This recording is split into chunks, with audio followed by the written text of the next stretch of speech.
So what's up sa mga kahombre ko dyan? Makagago, what's up, man, na naman nga pala to. At syempre, mga kahombre ko, itong video na to ay para sa the biggest sugarol gago sa buong Pilipinas na walang iba kundi si Juni Boy ng Team Payaman. Now, mga kahombre ko, ang Team Payaman, mga kahombre ko, is a very well-known, super crazy brand na binuo ng founder nila na si Kong TV. Everybody knows too na there have been time na si Kong TV yung #1 YouTuber sa Philippines for quite a bit of time. Kong TV 2 ay sobrang hirap i-bash, tirahin tulad na nangyari sa akin. Kasi sobrang tindi po ng fanbase ng Team Payaman, well, ni Kong TV, sorry. Tulad na nangyari sa akin, nagkandaletse-letse yung buhay ko and all back in the day. Now you understand kung bakit ganon. Ibig sabihin nun, he is a very respected YouTuber sa Pilipinas. Sinabi ko na to sa mga interview ko, okay? Yung mga nagawa kong mali, alam na to ng mga tao. Ayoko na magpaulit-ulit. Ang problema dito, mga kahombre ko, ay hindi porke respetado, malaki, I don't care, man. Ako, this is me. This magagawa sa man, I don't give a damn. Kasi, meron ditong malupit. The biggest! Si Juni Boy. Nagsimula po si Juni Boy mag-promote ng sugal online casino noong July 28. Makikita nating lahat, mga kahombre ko, kung gaano siya kahipokrito. Upper right na kasulat, huwag mo na gayahin. Yan po yung pinakauna niyang online casino na live. Kung saan meron din siyang sinabi na kumakalat sa TikTok. Kung saan sinabi niya na hindi naman daw siya nagpo-promote, siya daw ay naglalaro lang. Na parang nakikitrend lang siya sa lahat na nakikilaro lang siya. Ay guys, hindi ako nagsusugal, nagpo-promote ng sugal ha. Naglalaro lang ako, nilalive ko lang for entertainment. Gago! Could you imagine, mga kahombre ko, kung gaano kasinungaling, kahipokrito ang hinayupak na si Juni Boy? Halata na po, mukha sa mukha, mata sa mata, ngipin sa ngipin. Let's go, pangil! Let's go! Sorry, feel ko ako si Pagong eh. But you know, tag-ina, natatawa ako doon sa let's go, pangil, let's go, goddamn. Tag-ina. Let's go, pangil! Let's go! Could you imagine, mga kahombre ko? Even yung personalidad na binuo nila ng ilang taon, winasak niya po sa loob ng 1 oras lang. 1 oras at 24 minutes, 54 seconds. Winasak niya po ang kredibilidad ng buong Team Payaman. Dahil sa stupido niyang choice. Dahil sa pera. Hindi magla-live si Juni Boy kung hindi dahil sa pera. Sabi ng mga fans nila, hindi naman nagpo-pro, wala namang link na nilagay si Juni Boy.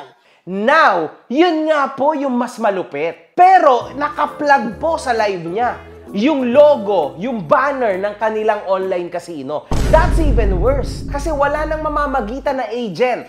Juni Boy in this case, di ba? Wala nang link eh. So, straight na po yung mga tao hahanapin kung ano So, ano ba pangalan ng online casino?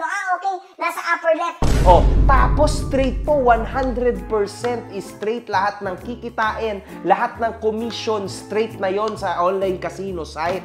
Now you tell me, mas malaki ngayon ang kikitain ng online casino site kesa, di ba, sa may agent. Kaya, mga kahombre ko, to tell you the truth, for sure, milyon-milyon ang ibinayad kay Juni Boy. And now, isa pa, eto pa malupit. Dahil illegal to, okay? I know this because I am with these fuckers too. Dahil illegal to, hindi alam ng BIR kung magkano ang bigay ng online casino kay Juni Boy. He is hot sa BIR too. So how can you manage this thing now, Juni Boy? Akala mo ba madali lang yung pinasok mo? You're not earning as much views as before. Tulad ng ginagawa mo dati, di ba? Paano mo i-explain itong shit na to sa BIR? Kasi ako nahirapan ako to tell you the truth, man. Sobrang laki po ng binabayaran ko sa BIR. Sobrang laki ng binayaran ko na tax for me na makalusot, makalabas ako sa ship na to. How about you, Mr. Johnny Boy? Kinakabahan ka na ba? Dapat. Because this is not a joke, man. Hindi to legal. Everybody knows. Kasi baka mamaya hindi lang pala image mo ang masisira. Baka mamaya, pati buhay mo masira. Para lang sa konting halaga ng pera na kaya mong ayun nga lang, hindi mo siya kayang i-earn in a day, in one live only, man. Kasi to earn 1 million peso, kailangan mo ng 10 million views. So how many videos is that? Samantala dito, isang live lang, million na. I understand, man. I would choose that too. Kaya nga yan ang pinili ko rin eh. Pero may consequence yan, Johnny Boy. I really hope you know this. Kasi wala na yung kuya mo to help you out. Kong TV doesn't know this world. Alam mo sino nakakaalam sa mundong to? Ako. Because I am the first one, man. You need to be careful because sa kada oras na inilalaan mo sa streaming, maraming mata. Sa maraming mata na yon, Johnny Boy, meron at merong isa, dalawa, tatlo na nagtatrabaho sa gobyerno. Be careful, man. Make sure na kaya mo yung balik. Anyway, eto mga kahombre ko, July 29, nasigundahan na po ang live ni hipokritong sinungaling na si Johnny Boy. Kung saan nasa gitna na mga kahombre ko for entertainment only. Uulitin ko sa inyo, walang link. Uulitin ko sa inyo, hindi siya nagpo-promote ng sugal.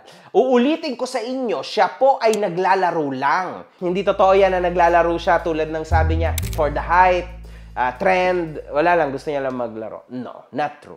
Johnny Boy, aka the biggest sinungaling at hipokrito sa social media ngayon. Bakit hindi mo magawang aminin sa mga tao mo yung ginagawa mong mali?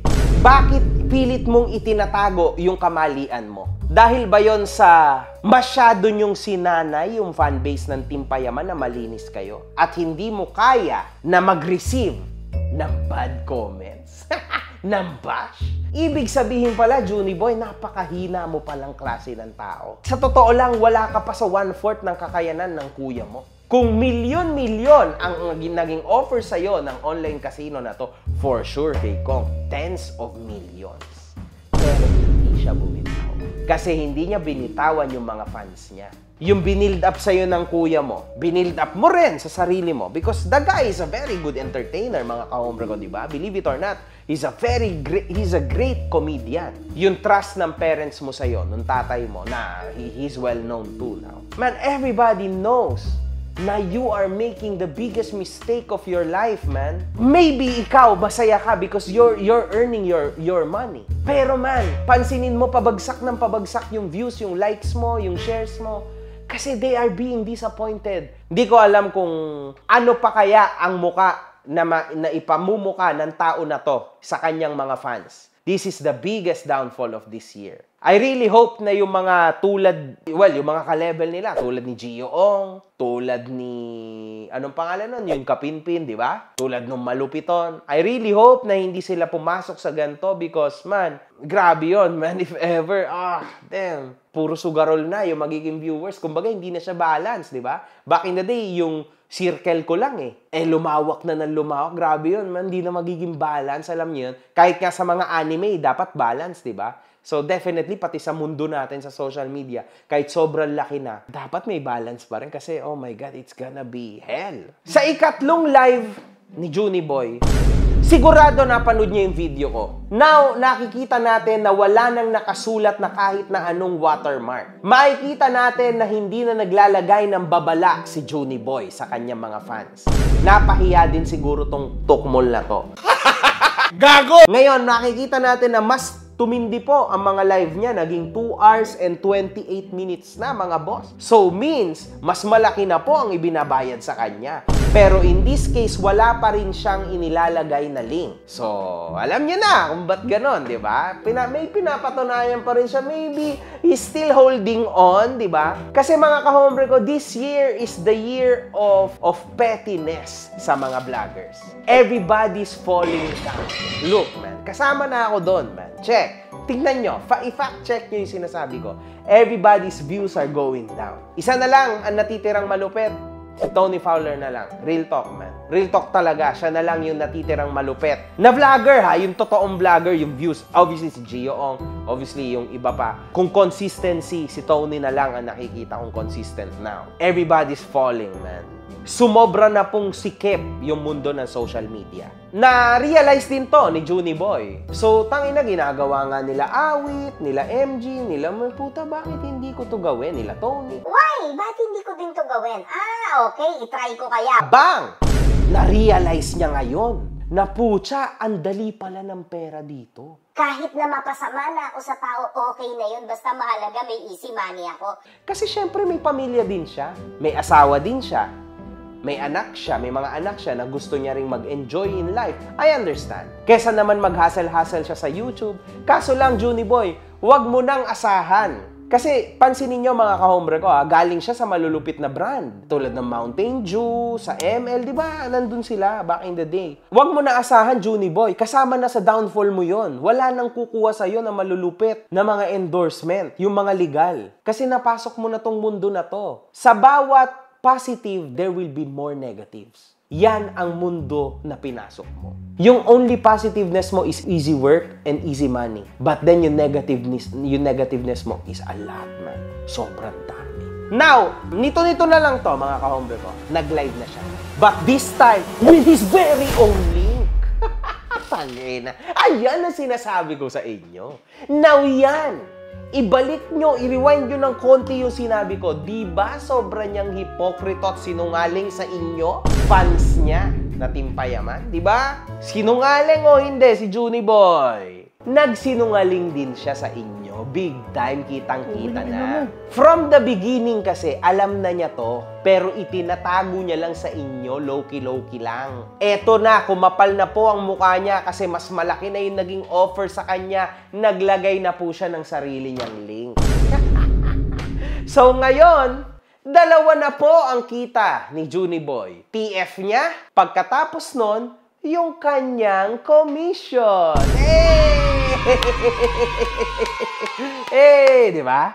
Now, yan yung sinasabi ko sa inyo. Alam nyo kasi mga kahombre ko, yung mga influencers na mababango ang pangalan, yung mga influencers na matataas ang views, lahat po yan mga kahombre ko, mga ayaw na ayaw ilalabas yung nagmumura sila, yung baho nila, yung gento nila, yung ganyan nila, lagi lang silang tama, takot sila mabash. That's why people hates me. Kasi ako lang naman talaga ang tunay sa mundo na to ng social media. Humanap ka nga ng tulad ko because people are getting mad at me because I'm telling truth, facts. Lalo na ngayon. Hindi na ako nang iinsulto ng tao, I'm just stating facts. Ipinapamukha ko lang sa inyo yung mga pinagsasasabi ko. Masakit, but it's fucking real. Anong gagawin?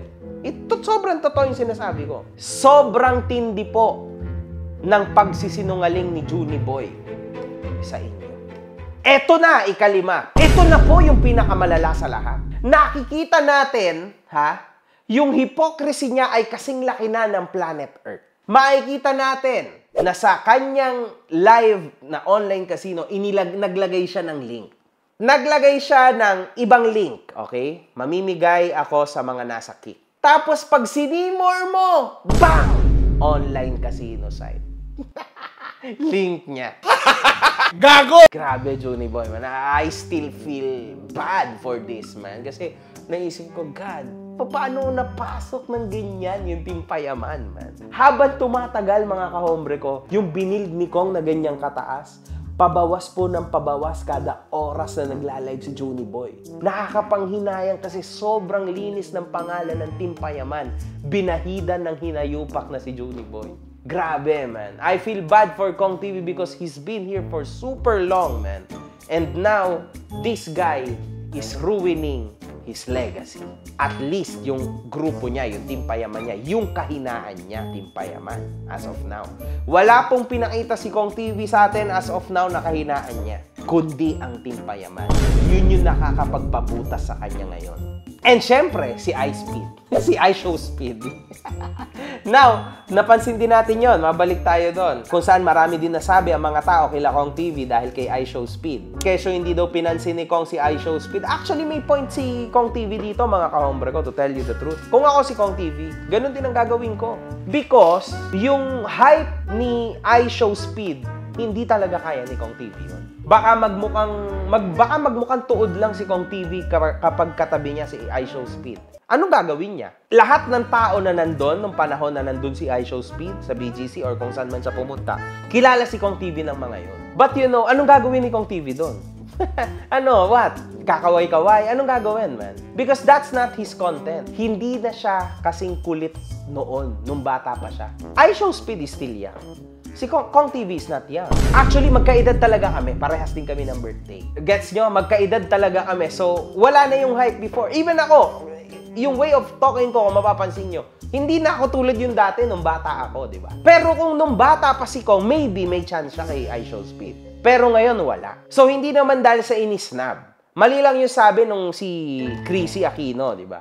Mali lang siya ng explanation. Kasi ang pangit nung entrada niya eh. Sabi niya, akala daw nila internet speed, Wi-Fi connection. Ang stupid nung entrada niya. Pero hindi lang talaga, siguro nahihiya lang din si Kong TV. Yun lang. Kasi anong gagawin niya kapag katabi niya si iShowSpeed? Lalo lang po magkakandalit sila, lalo lang siya mapapahiya. So better this way. Boss Keng, siya talaga yung nagpasimula ng lahat ng to. Pero okay lang kasi at the end of the day, bayaw lang naman to ni Kong. It happens, man. Tinanggal na po ni Junie Boy yung hiya sa mukha niya. This is for the sake of money. Only money. Now, nakikita nyo at makikita nyo na kung gaano kalupet ang magiging downfall ng Team Payaman with Junie Boy. Kasi makikita nyo na po na bagsak na ang mga viewers niya sa YouTube, viewers niya sa Facebook, wala na, di ba? Kasi mga kahombre ko, ganyan talaga. Lalo na at nabubusog na rin si Junie Boy, so nawawala na po yung will niya to make content. Kasi ngayon, nare-realize niya na grabe, sobrang easy money pala dito. Bakit pa ako nagpapakahirap? Ba't pa ako magpapakahirap mag-isip, magpakatanga-tanga sa video, mag-effort? Ang kining ko na lang lahat, naka-live lang ako, tapos na sa stupidong webcam, milyon na agad. Man, this is crazy. One love, good fucking time.